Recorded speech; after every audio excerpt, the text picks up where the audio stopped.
Today we talk to someone who served as both the United States ambassador and chargé d'affaires for Ukraine, William Taylor. Mr. Taylor, hello. It's nice to see you. Hello, Henry. It's good to be here. Thanks for having me. For starters, sir, as a friendly advice, if I may, what would you be the most effective behavior, you think, or approach for Ukrainian representatives when engaging with US officials these turbulent days? So, Henry, I would say that the best approach for Ukrainians is to be very direct, be very clear, be very honest about what is happening. What is happening in Ukraine, as you can describe, as Ukrainians can describe, much better than anyone else, is terrible. It's the Russian invasion of a sovereign nation. It's the Russian attempt to grab territory, to grab Ukrainian territory, to capture Ukrainian children, to destroy civilian infrastructure, to attack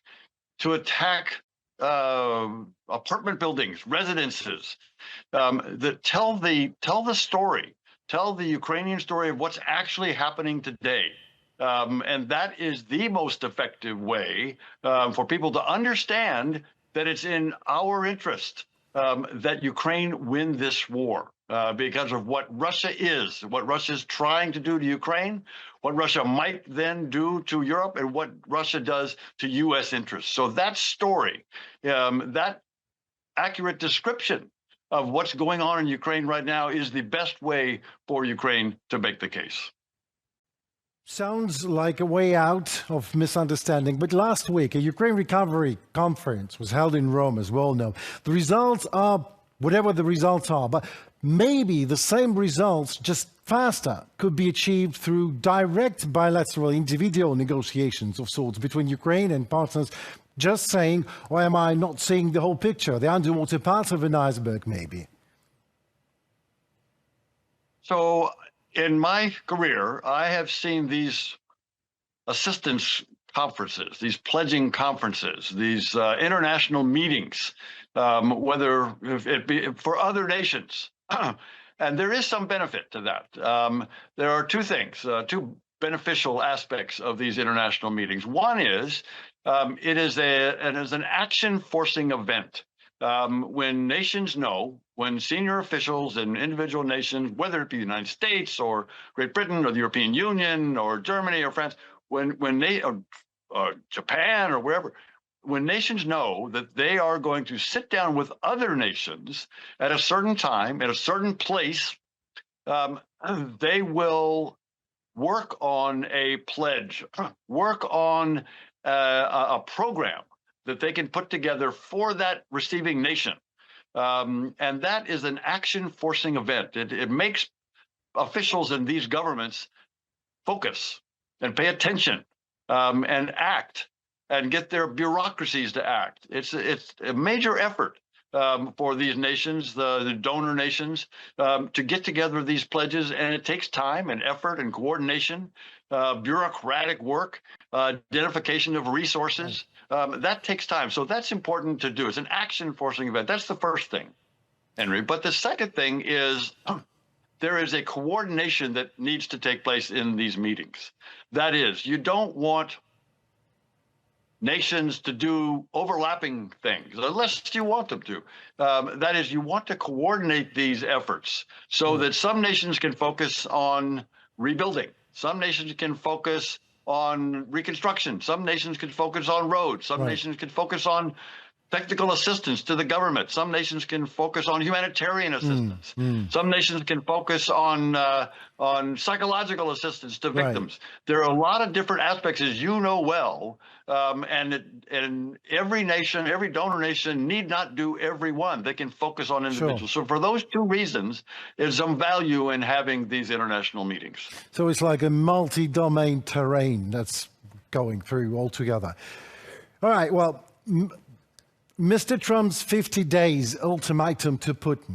Some believe that this, let's put it, delay before new tariffs on Russia will hit the Kremlin hard, and all those backing Kremlin, which is also very important. So some say it only gives Moscow more time to prepare. Others disagree. Do you have any opinion on that, sir? I do. I think there's no reason to wait 50 days. I was surprised to hear that. There were other parts of the package that were announced earlier this week, in particular the weapons that I'm sure we can talk about. But the weapons are going, as I understand, are going to start coming right away. These weapons are already in Poland or in Romania or in Germany or in Norway, and they can start coming right now. And the replacement for those weapons in those countries can follow up. But that's an immediate thing. So the delay of 50 days before the economic pressure is hard to understand. So I would have said it would have been better to do that right away as well. Well, Ambassador, don't get me wrong. I'll be frank here. I wish this war is all over soon as possible. But there still is a part of me that says that best weapon against dictatorship is the arrogance of a dictator. And so I just can't wait for that day 51, if you know what I mean, to come and to see what actually happens then. And if it happens, well, anyway, those new tariffs and sanctions, given that official US-Russia trade is already plummeted and is nearly frozen, let's put it that way, due to earlier sanctions. So what practical impact could these new expected tariffs and sanctions actually have on the Kremlin, if any? Well, it could have an impact. And the way it could work, you're right. Russia doesn't sell much to the United States. So putting tariffs on that small amount of whatever it is that comes from Russia to the United States, that will have virtually no effect. However, the big piece of the package that we're talking about, that the discussion is focused on, are these tariffs on nations that buy Russian oil and gas. So as you, I'm sure, have reported, there is a bill in our legislature, in our Senate, that is co-sponsored by 85 of the 100 senators in our Senate, right, that would put 500% tariffs on those nations that buy Russian oil and gas, at least those nations who are not supporting Ukraine. If you're not supporting Ukraine and you're buying oil and gas from Russia, you could be subject to 500% tariffs on anything you try to sell to the United States. That could have a big effect. That could have an enormous effect. Some good, some bad. But on the good side, that could encourage those nations. And let's be clear, we're talking about China and India. That could encourage the Chinese to say to the Russians, look, we don't want to be subject to 500% tariffs on goods that we try to sell to the United States. So Russia, Mr. Putin, stop this war. Go to the table. That's one of the ways that could happen.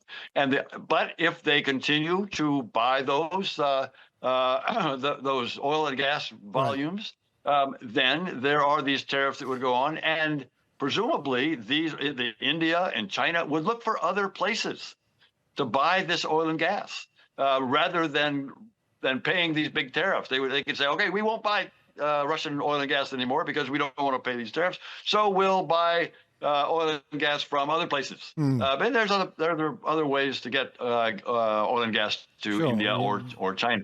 So all to say that the tariffs on Russian goods, not the big thing. It's the tariff on those nations that buy oil and gas from Russia, and that will reduce the volume, that will reduce the flow of money to Russia. And that's money that goes to fund the war machine. Amen to that. I just can't wait for that to happen. All right, here's a Ukrainian know-how of sorts. Each time Putin talks about peace, we already know in Kyiv and all over Ukraine, actually, that we better run and hide in shelters as more terror is expected.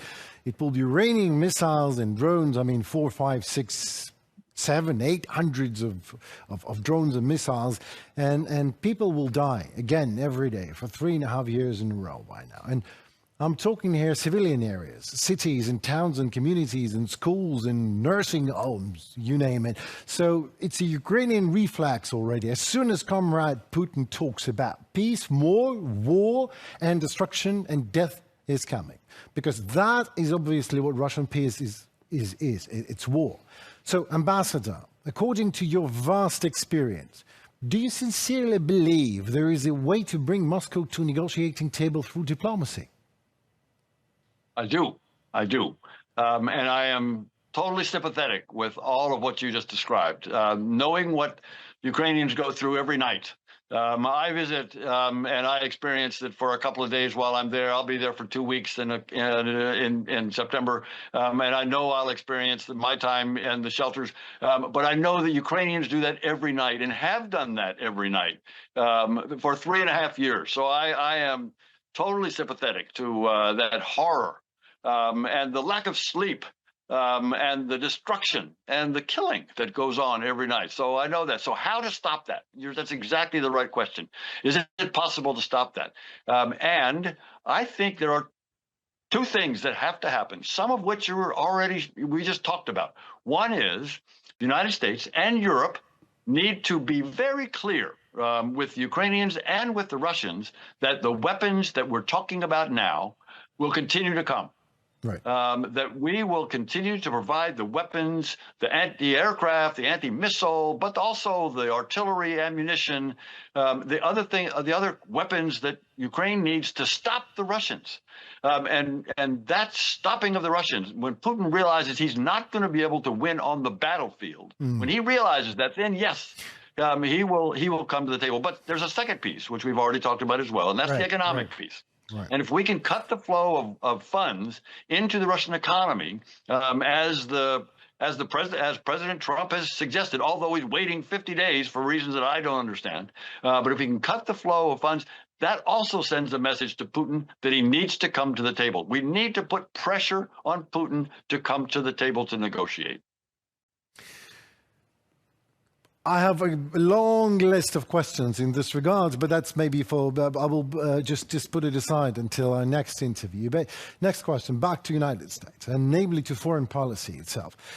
The growing reliance on these special envoys sparked global debate. Do you think this trend might be sidelining professional diplomats to some extent, at least? Or better asked, what key responsibilities remain under the Department of State these days? Well, Henry, this is not new. This is not new at all. Right. You mentioned that I was there a couple of times. The second time I was there in 2019, I worked as the ambassador, as the acting ambassador, chargé. I worked very closely with Kurt Volker, Ambassador Volker, who was a special envoy at that time under the first Trump administration. And he and I worked very closely together. I was obviously in Kyiv. He was working out of Washington. He would visit Kyiv. We would work together. We visited the front lines together. We had meetings together. So there's plenty to do. The ambassador there has a lot of work to do. It's a great job for any American to be able to be posted in Kyiv, and there is an enormous job to be done there. And the special envoy actually has a lot of work to do in Washington. Part of what the special envoy does is focus Washington on this issue. If it's an ambassador way out in the field, way out in the capital of the country, way out in Kyiv, the people in Washington have other things to do.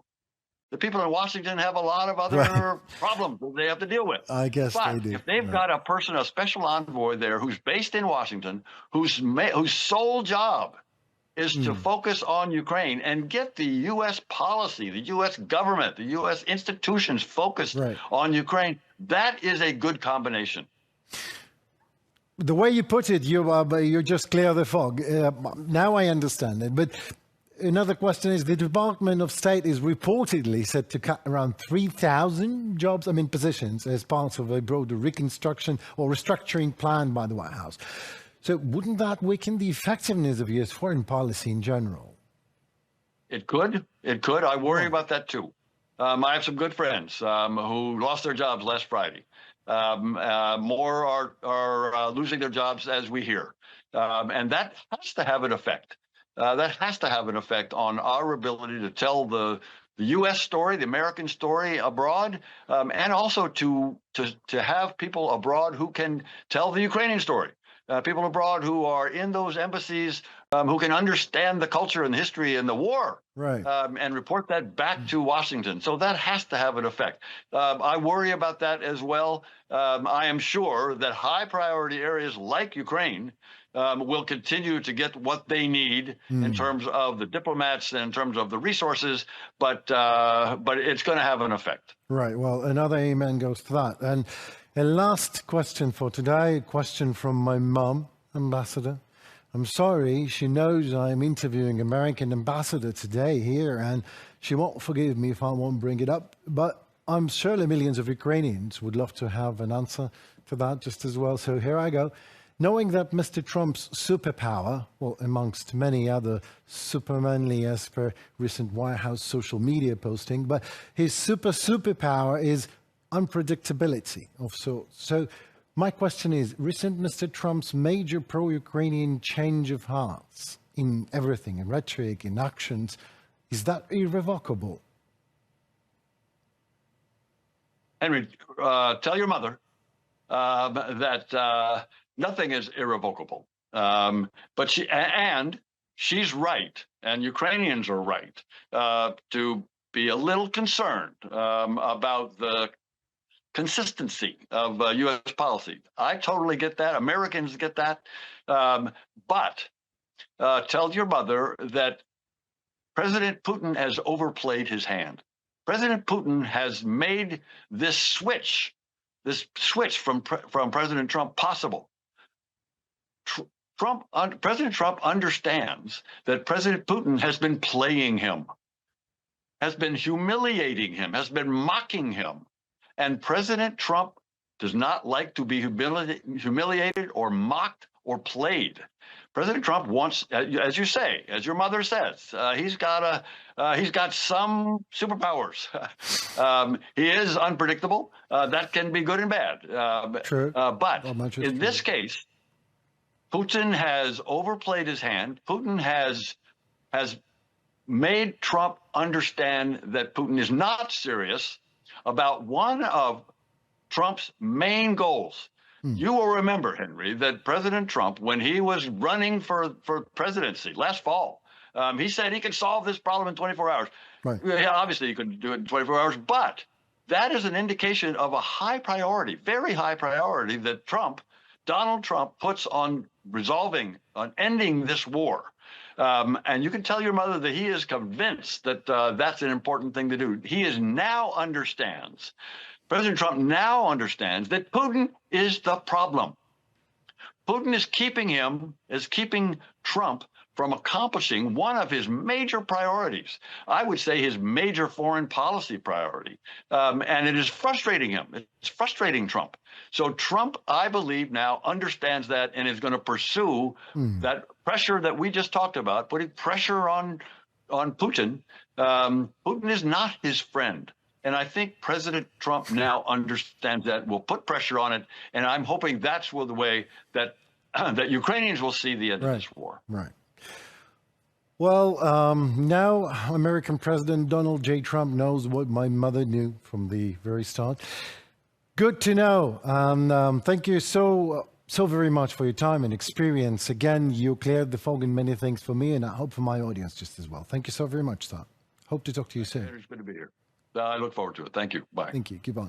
My name is Henry Keane. It was UATV. We were online together with Ambassador William Taylor. Thank you so very much for your time and patience. Stay tuned. Goodbye.